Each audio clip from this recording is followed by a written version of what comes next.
תות. כך. כך. טעים לך? אתה רוצה תות? אתה רוצה תות לבן?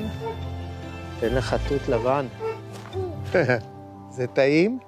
זה עץ חזק שצמח מהר מאוד ושורשים חזקים מאוד, יורדים עד מי תהום, לא צריך השקיה. תוך 3 שנים יש הרבה פרי, זה ממש כיף. יותר מ-40 עצי פרי יש בגינה של אביגדור כהנר במושב רשפון.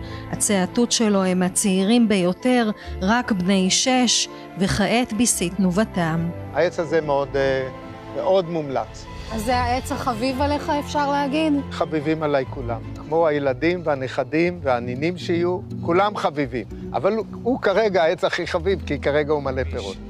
אני דרך אגב אוהב אותם, לא בשלים לגמרי, שהם ורודים, אפילו ירוקים קצת, ואז הם יותר חמצמצים. לא באים, לא זבובים ולא שום דבר. אני כאן, 3 מטר מהבית שלי, 4 מטר מהבית שלי, אין שום בעיה. יחסי ציבור לא טובים. יחסי ציבור לא טובים שלא בצדק. אני לא נותן להם לצמוח לגובה, כי הרעיון שלי שאפשר לקטוף כל הזמן.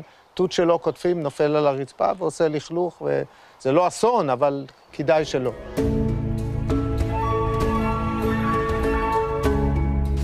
אני חושב שכאן יש לי פתח טוב, יותר להיכנס.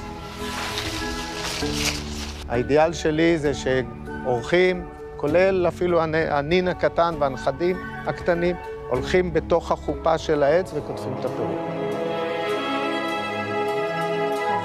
התות הארוך, שנקרא גם בשם התות האפגני או הפקיסטני.